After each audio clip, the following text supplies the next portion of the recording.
Di sini aja, di tengah enggak apa-apa, di tengah. Tengah. Tengah. Memang sudah kan? Iya, masuk. Di tengah aja enggak apa-apa, Pak. Itu atau lusa. Allahumma sholli ala sayyidina Muhammad.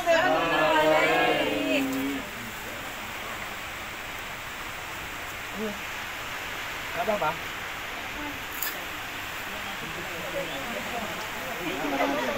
Ala jam aja.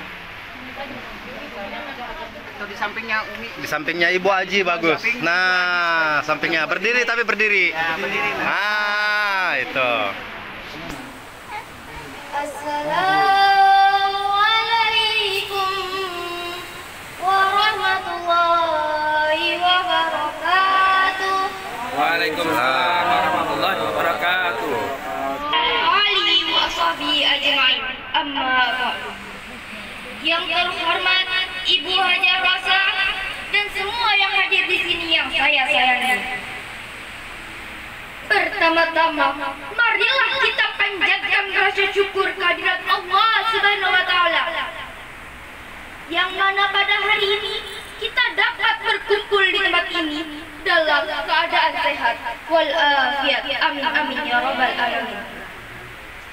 Dan tak lupa pula kita sanjungkan sholawat serta salam kepada sesepuh Allah yang tak pernah digaji, tak pernah meminta gaji, tak pernah memakai dasi, tak pernah naik kelas, tak pernah mengenal korupsi, apalagi melihat wanita seksi. Beliau adalah baginda Nabi besar Muhammad sallallahu alaihi wasallam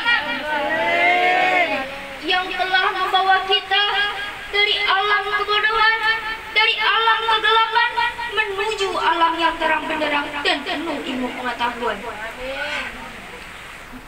Al-Quran. Di zaman yang mendekati akhir zaman ini, banyak orang yang tak mengenal Al-Quran lagi. Anak muda zaman sekarang lebih betah tandangin Instagram daripada baca Al-Quran. Cengar-cengir, balas WA, balas DM, tapi baca Al-Quran satu ayat sehari pun tak pernah. Betul apa betul? Betul sekali. Sekarang siapa mau tanya? Yang punya Facebook angkat tangan. Enggak ada saya. Yang punya WA angkat tangan. Yang punya Instagram angkat tangan. Nah, semua yang hadir di sini pada punya media sosial semua. Dan pasti memiliki teman yang berjumlah puluhan, ratusan, bahkan sampai ribuan teman. Tapi setelah kita meninggal dunia, seluruh teman di media sosial tidak ada satupun yang sudi menemani kita di dalam kubur nanti. Betul apa betul? Lalu siapa yang menemani kita di dalam kubur nanti? Jawabnya adalah Al-Quran. Al-Quran. Buktinya apa? Alam kubur membocorkan rahasianya.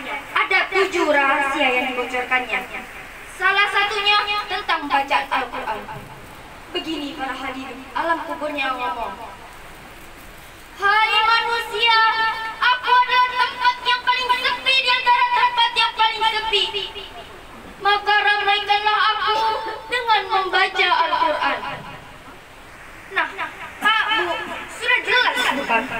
Bahwa yang menemani kita di dalam kubur nanti bukan teman, bukan saudara, bukan tetangga, bukan teman Facebook, tapi yang menemani kita di dalam kubur nanti adalah Al-Quran. Betul apa betul? Betul. Hadirin yang dirahmati oleh Allah. Tahu kisahnya Nabi Musa? Nabi Musa mendapatkan mukjizat bisa belah laut dengan tongkatnya. Hanya Nabi Musa yang bisa melakukannya, tetapi umatnya tidak. Yang tidak mempan dibakar api cuma Nabi Ibrahim yang mendapatkan mukjizat itu, tetapi umatnya tidak. Yang bisa bicara dengan binatang cuma Nabi Sulaiman yang mendapatkan mukjizat itu, tetapi umatnya tidak. Tapi ketika Nabi Muhammad SAW mendapatkan mukjizat berupa Al-Quran, semua umat bisa memanfaatkannya dari zaman dahulu hingga zaman yang akan datang.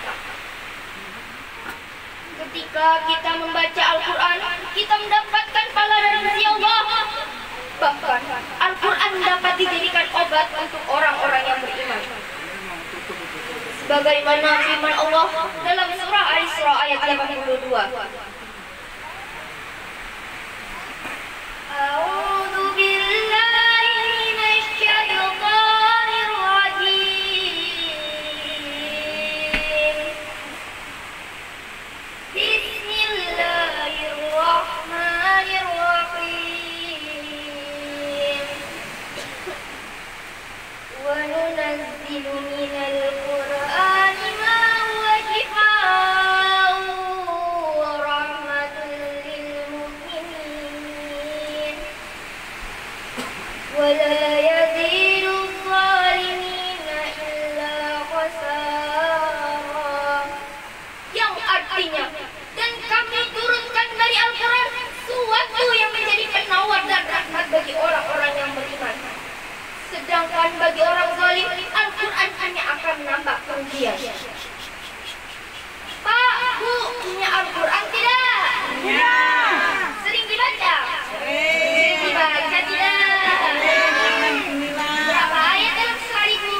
Kadang 2 lembar, kadang 1 juz. Alhamdulillah. Pak, Bu, Al-Quran kudu dibaca.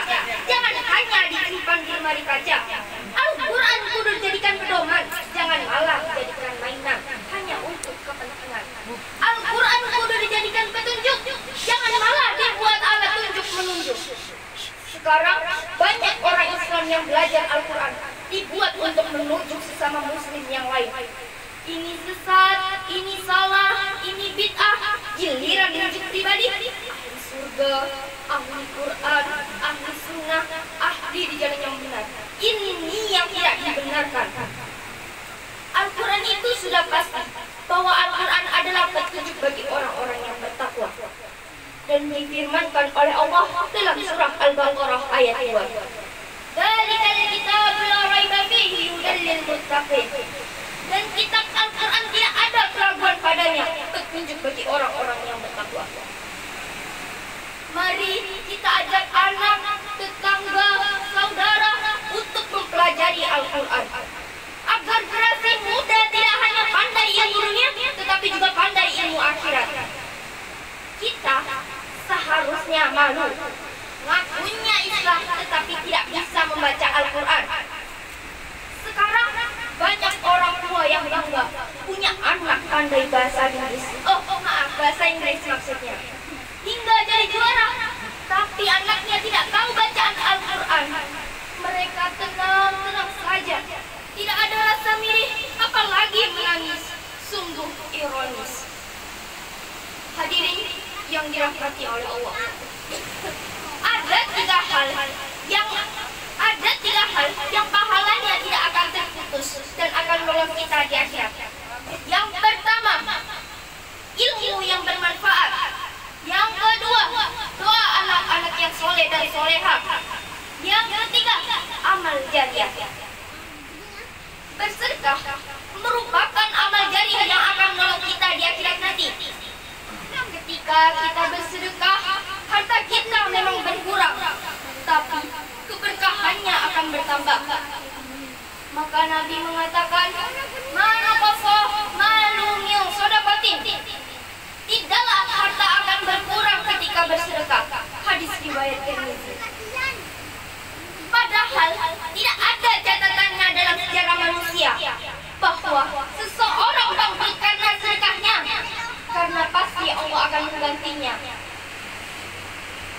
Ketika kita bersedekah, kita harus luruskan niat.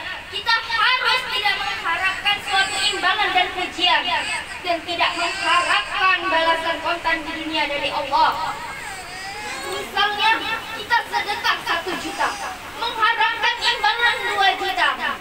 Dari situ tampak bahwa harapannya tidak terwujud dan menimbulkan sifat rasa ria dan ujub. Saat jadi karyawan, dia sangat dermawan. Tapi saat jadi direktur utama, isi kotak amal aja mikirnya lama. Saat kotak amal datang lewatinya, dia keluarkan uang 100.000. Uangnya pun menjerit.